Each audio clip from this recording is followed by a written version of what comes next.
because I have to get in touch with my lawyer for 2 different questions. So, and that's going to happen at 9:30. So the first video that I'm going to do now is what 2 people. You can put your opinions, of course, on the board. What 2 people do you think would make the best transgenders? Because the world is going trans.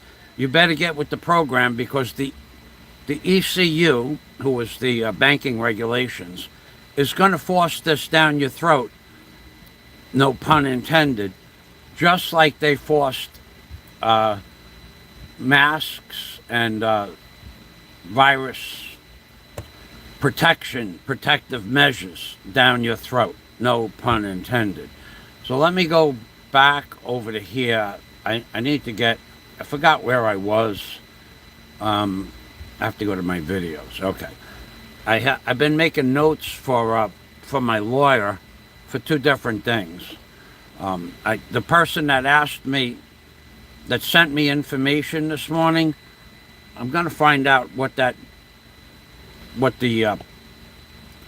possibility of using that is, but I have to talk to the lawyer. I don't think it's going to be possible. I pretty much know the law. In my next video, I'm going to go over the law in the Philippines, from my understanding. And then one day, I think Aloe and I are going to go over the law all together. We're going to do several uploads on that topic matter.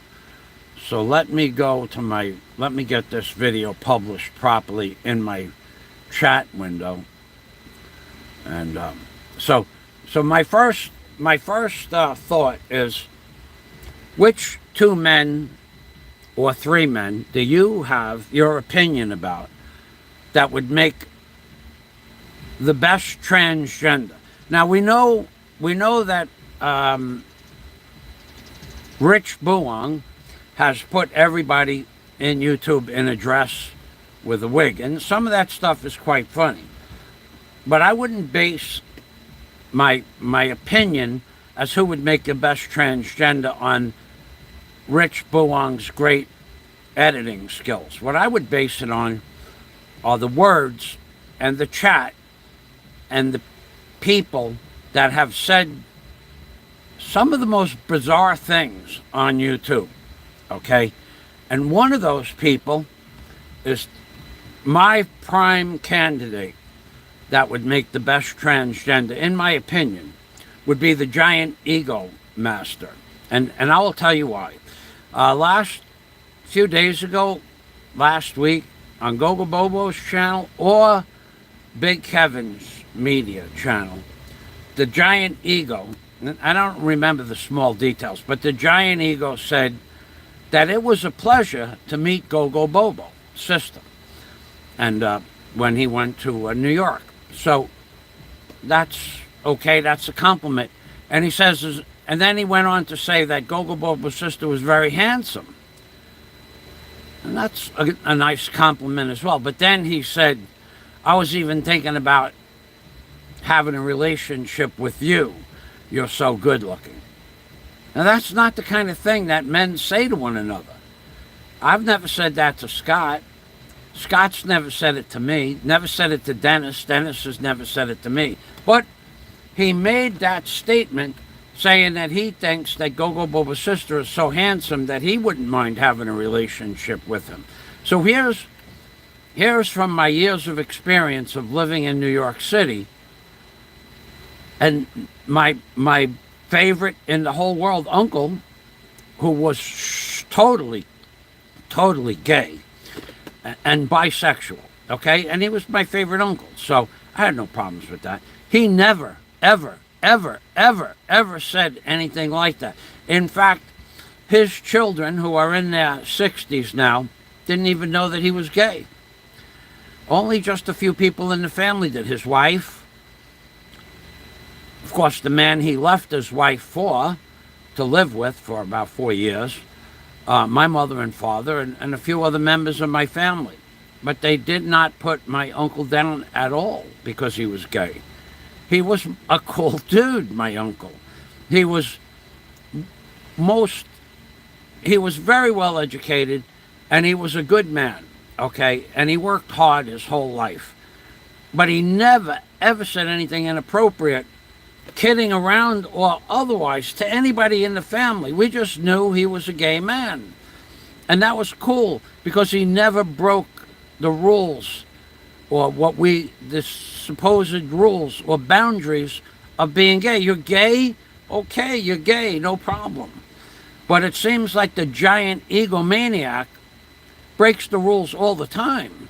And one of the 100 times in that was when he said to Go-Go Boba, you're very, sister, Go-Go Boba's sister, you're very handsome. In fact, I thought about having a relationship with you when I saw how handsome you are. Something to that effect. That's retrievable.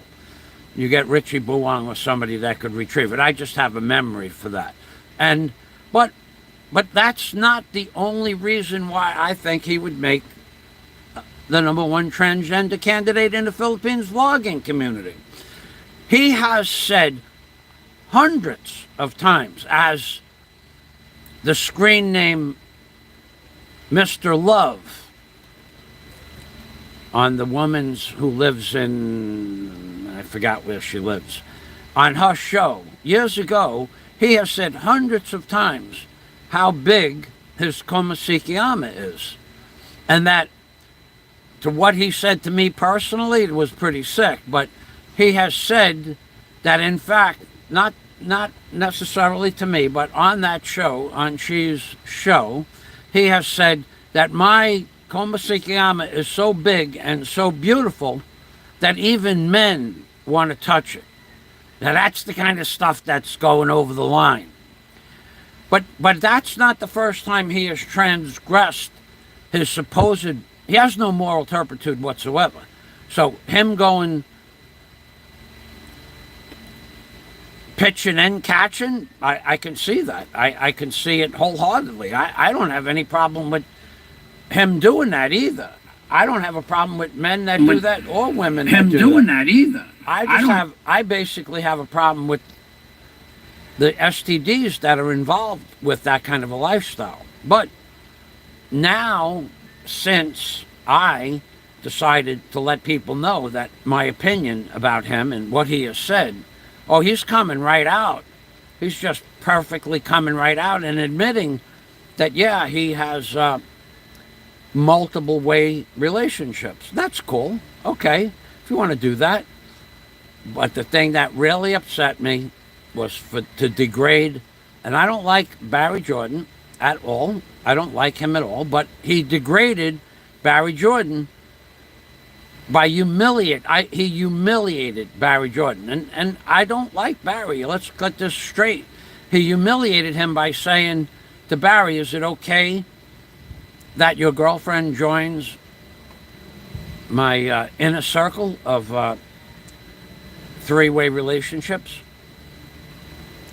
What kind of moral turpitude or lack of moral turpitude does that require in order to ask a woman in a live stream or in a video that's public after the fact, what kind of low energy moral turpitude would you ask a woman that, knowing three things that I'm going to say? This video is going to be only 20 minutes, so you guys can leave your opinion. You can thumbs up, thumbs down. This is what he did.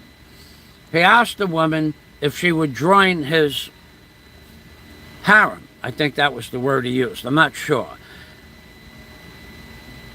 And then he asked the woman's boyfriend if it would be okay if she joined his harem. And then the boyfriend further humiliated the woman by saying, yeah, it's okay if it's okay with her, but then he said, is it okay that that you and her have a three-way? Why are you asking this woman these questions in a public venue? That's sick. That is a perversion of the mind that goes far beyond anything I could ever do, anything anybody I know could ever do, because I don't know people that would do that. And then the answer was, yeah, as long as it's not with her cousin. But the ramifications of that video was that somebody grabbed that video and sent it to her brother, who's the barangay captain, and her family, everybody on her Facebook page, and everybody on her Facebook's page. So if she had 10 people on her Facebook page, they sent that video to those 10 people. And then those 10 people, they went to their Facebook page and sent it to everybody on their Facebook page. And then 2 days later, she took Barry's pictures off the internet. What kind of sick, twisted mind? For the love of his own ego, he destroyed that woman's self-worth in front of the world. And for what reason? For what gain? So he might be able to have a relationship with her for what? A minute, an hour, a day, a week? So that was justification enough to destroy that woman's self-worth to her family, because I know for a fact those videos went out to her family. I didn't do it because I don't do stuff like that. I didn't even know she had a Facebook page until I heard that that was sent to her Facebook page. I would never do that because, first of all that stuff is traceable, as we well know in court now. And I'm just not that much, I don't have that much skin in the game to want to hurt her like that. She's not a bad person. She's not a smart person, but she's not a bad person. She did not deserve to have her reputation soiled. Now, moving on, that would make my number one candidate would be the giant ego master. And that because he has no respect for himself and no respect for that woman, Barry's girlfriend. Now, if Barry doesn't see this, it's because Barry has no respect for himself and no respect for the woman. But that goes without saying. He is a total, when it comes to honor, he has no honor. When it comes to honesty, he has no honesty, he has no integrity, he has no self-worth. The man is a selfish man. He's only out for his own benefit. He even said 2 days ago, don't send anybody money except the person who's collecting money for me. And that's okay. For some reason, people think I don't believe the man should collect money for Barry. I believe it's okay. I believe it's 100% okay, but I believe that Barry's girlfriend, who probably laid out 100,000 pesos for a motorcycle, and also borrowed 20,000 pesos from her cousin to help Barry, I believe she should be paid first. You want to give that other man money, even if the giant ego man wants to give him money. That's okay. It's his money. That he's a two-faced, hypocrite, sanctimonious, amoral individual, but he can still do whatever he wants with his money. It's his money. But also, in my next video, I'm waiting for my lawyer's okay on my next video. This next video that I'm going to post today at 10 o'clock, 10 p.m. Eastern, is going to rock your world. If my lawyer gives me permission to post what I want to post, it's going to rock your world. It's going to be nothing, the truth, the whole truth, and nothing but the truth. It should eliminate 80% of the trolls that are coming to my channel and leaving comments of a negative nature to me. And I have to ask my lawyer what I can say. Now, to the person that sent me information today, if you're watching, I'll try to get, I asked the lawyer about that as well, but I'm pretty sure I know the law. So I might talk about the law in my next video, but I'm certainly going to talk about the 10, if I'm allowed, I'm going to talk about the 10 biggest liars, frauds, deceivers, and scammers on YouTube. And why. And if I won't release any emails from these people that I have, but I will talk about what I know to be the truth. The emails that I have they will be released in a separate video, a 3 to 5 hour dissertation on whether or not Michael Fazio's a liar, a fraud, and a woke human being. Okay? I am not woke. I don't allow people to control what I think, and that goes back to the title: who would make the best transgender candidate in the Philippines? And I'm going to stick with the big giant ego man, because he is. Nobody else on YouTube has ever said, if you saw my Como Sikiyama, you'd want to touch it too, to a man, and to people in general. And once the women hear about my Como Sikiyama, they want it. Okay, that is borderline obnoxious, but even he says this to men. He said it to me. I heard him say it. Did I record the conversation? No. But he said it. He always says it. If they saw my Como Sikiyama, they want it, and I'll give it to them. How many times has he said that? 100 times? Okay, so that's what you got besides money. That's what you got. You have no morals. You have no honor at all. You promised me that you would be there for me in a testimony in a court of law, and 2 weeks later, you were giving money to the man who attacked me. Why? I'll go into that in another video, but I know why. Because you have no honor, you have no integrity, you have no moral turpitude, you have no morals at all. You're an amoral, sadistic, and the word sadistic comes into the fact that you destroyed Shah's reputation on YouTube, knowing that would happen, because nobody on YouTube is smarter than you when it comes to manipulation. And that's my blog for today. I believe the giant egotistical man would make the perfect candidate to be a transgender. That's what I believe. And that's what I'm sticking to. And if my lawyer says yes, you can go ahead with the notes that I have written for my 10 o'clock purview, you're going to be pleasantly surprised who are the biggest frauds in the Philippines and why. And if I get the opportunity and I receive enough compensation, I might just post the emails to back it up. I don't want to do that. I want to do it in another show, but I have emails to back up what I'm about to tell you in my next video. I did not at any time ever back out at the last minute for a meeting. That's true. I have the email to prove it. At 1:19 p.m. in the afternoon, I canceled an 8 o'clock appointment because I didn't want to be with a man who said, I'm going to get you drunk and I'm going to show the people on YouTube the real Michael Fazio. As soon as he said he wanted to get me drunk, the possibility of our interview was over. I'm not going to get drunk on YouTube with another man that's going to ask me about my background in New York City. The fact that I have no background should be testament enough that I'm smart enough to not have a background.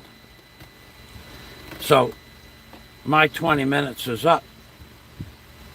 It's actually 19 minutes. We're done. So, you think you're going to get me to exploit the things I did in New York City growing up? It's not going to happen. Not even for money. I just won't allow that to happen. And that's what he wanted. He wanted me to talk about my associates, the people I grew up with, the people that were in the papers, the people that made headlines on a regular basis. I grew up with these people. They were my childhood friends. Some of them were friends of the family. Some of them were my friends when I grew up. We used to play cowboys and Indians together, but I don't post their names and associate with me being friends with them, because that would be something that the trolls would try to use against me. That's just true. You want to know where I grew up? Everybody knows I grew up in Howard Beach. Google it, see what pops up. And then it's only 1 square mile. Figure it out for yourself where I grew up. So that's it for now. Thanks for watching, and I hope Richie Buong, Popeye, Illuminati, Flying Circus, DNC, and all the other great creators, I hope they make a short. Don't forget about that short I asked you to make. Use the big egomaniac. Put him in a pair of diapers, or put him in a dress like you do me. You put me in diapers and a dress all the time. Put him in a pair of diapers and a dress with a can of Bud Light, and let him have at it with Gogo Bobo's sister, if anybody knows what he looks like. Because he said, "You're so handsome, I'd want to make love to you." He said that to Gogo Bobo's sister in the chat. Probably took it down, maybe not. Maybe he's proud of that. Maybe he was trolling. There was an expression back in the 1970s. If you forgot to zip up your zipper, somebody would say, "Are you trolling for queers?" Was he trolling for queers when he said he wanted to make love to Gogo Bobo's sister? I don't know. It's just my opinion. Thanks for watching, and I'll see you in a half an hour. Bye-bye for now. And, of course, I'm being permy, which means take care always.